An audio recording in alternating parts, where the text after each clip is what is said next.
아버지께서 말씀하신 것이 내가 얼마나 대전교육을 받기까지 받으려고 그 3달 동안 얼마나 노력을 했고 돈을 많이 썼다라고 말씀하시면서 주머니에서 노끈을 꺼내시는 거예요. 갑자기 제 손목을 딱 끌어당기시고 아버지 그 허벅지를 같이 꽁꽁 묶으시는 거예요. 그러면서 무섭게 저에게 땀을 돌려대라, 땀을 대라. 어느 순간 맞다 보니까 제 모습을 봤는데 너무 놀랐어요. 제 얼굴이 한쪽이 오른쪽 눈이 완전히 다 감겨있고 여기까지 피멍이 들어있는 거예요. 게다가 코는 퉁퉁 부어있고 입은 이렇게 돌아갔습니다. 중간에 제가 화장실에 가고 싶었는데 화장실에 가겠다, 수혈 달라라고 말씀을 드렸는데 어머니가 너가 이렇게 하는 거는 대전교육 목사가 하는 말이 탈출하려고 그러더라. 봉지를 준비하라고 그렇게 말을 하더라. 그러면서 봉지를 툭 던지시는 겁니다. 아무리 그래도 가족이라 할지라도 거기서 진짜 사도를 한다는 것은 이것은 정말 인권 모독이 아니고서는 도저히 있을 수 없는 일 아니겠습니까? 대전교육을 어떻게 받게 되셨나요? 5-6명의 그 신생 남자들에 의해서 강제로 끌려서 이제 차에 타게 되었고 대전교육 장소까지도 강제를 받으면서 가게 되었습니다. 대전교육 장소에 도착을 했을 때도 제가 대전교육을 받지 않겠다고 거부를 하자 제가 도망칠 것을 우려해서 옷이나 핸드폰 또 소지품 등을 빼앗긴 상태였고 제가 계속적으로 대전교육을 받지 않겠다고 하자 국가와 또 심한 강한 제압이 좀 있었고요. 말로만 들어도 정말 많이 힘들었겠구나 하는 생각이 드는데요. 어떻게 빠져나올 방법은 전혀 없었습니까? 경찰들이 저 있는 곳으로 왔을 때 내보내달라고 호소를 했지만 그런데 저를 내보내주지 않더라고요.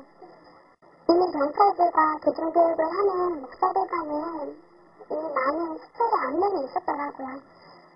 그래서 이제 이 상황에서 제가 도망칠 수 있는 빠져나올 수 있는 방법은 저 혼자 힘으로 도망치는 것밖에는 없었고요. 제가 도망을 쳐서 나온 후에 저는 학교나 다시 집으로 갈 수는 없었습니다. 만약 제가 다시 집으로 갔다면 또다시 대중교육을 받아야 했거나 심지어는 정신병원에 갔기 때문에 너무나도 무섭고 또 두려웠기 때문에 집으로는 갈 수가 없었어요. 대전교육팀의 정신병원에 감금된 적이 있다고 하는데요. 정신질환이 있었던 건가요? 아니요. 정신적으로 질환이 있어서 제가 정신병원에 입원한 게 아니라 대전교육을 받지 않는다라는 그런 프레임 때문에 제가 강제로 정신병원에 입원하게 된 거예요. 한 4시간 정도를 그 사람들과 계속 수행했던 것 같아요. 몸도 너무 많이 지치고 정신적으로도 너무 많이 좀 피곤해 있었고 그래서 제가 앉아있던 의자에서 쓰러졌어요.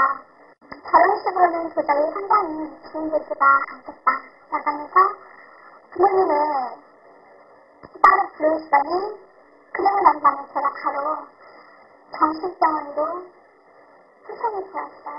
그러면서 전혀 이상이 없으니까 병원장에 정상이라는 건 진단을 할 때 강제 퇴원을 할 수밖에 없었어요. 이들은 같은 기독교임에도 불구하고 개종이라는 단어를 사용하며 개종을 위해서라면 온갖 거짓말과 반인권적인 행동들을 서슴없이 자행하고 있다. 게다가 과도한 상담 비용까지 받으면서 이 모든 것을 이단 상담이란 말로 합리화시키고 있다. 과연 이것이 성도를 옳은 길로 인도하기 위한 이단 상담소인지 이단 상담가로서 목사로서의 진정성이 의심된다. 현재 진 목사는 이같이 개종교육을 한다고 정상인을 감금하고 정신병원 수용을 주도하다가 현재 개종강요죄와 감금방조죄로 징역 10월, 집행유예 2년의 판결을 받은 상태입니다. 지난해 10월 고 김 씨는 개종교육을 받지 않는다는 이유로 전 남편에 의해 학대를 받다가 심지어 등기로 수차례 가격을 당해 숨졌습니다. 더욱 놀라운 현실은 일부 개종교육을 옹호하는 교회와 성도들이 아내를 살해한 남편을 위해 모금운동과 구명운동을 전개하며 개종 목자의 파렴치한 행위를 덮으려 했다는 것입니다. 자신들의 교단과 교권 보호, 성도 확보를 위해 개종운동가를 옹호하는 이들에게서는 생명 존중이나 인권 보호는 찾아볼 수 없습니다. 이외에도 반인륜적인 강제 개종교육에 의해 피해를 입은 개종교육 피해자 연대는 그 회원 수만도 500여 명에 다다릅니다. 개종교육이라는 미명 아래 버젓이 자행되고 있는 인권 유린, 그것도 소위 성직자라는 목사에 의해 이루어지고 있는데 과연 폭행, 감금, 가출 등 이 모든 사건의 주 원인이 누구에게 있는지 묻고 싶습니다. 네, 최근에 보도된 MBC PD수첩의 신천지 관련 보도에 대해서는 어떻게 생각하십니까? 그 이야기만 들어봐도 알 수 있겠지만 저뿐만 아니라 저 주변에 너무 많은 사람들이 방송을 하면서 힘들었고 또 많이 피해를 받고 또 가족 외에서도 너무나 많이 힘들잖아요.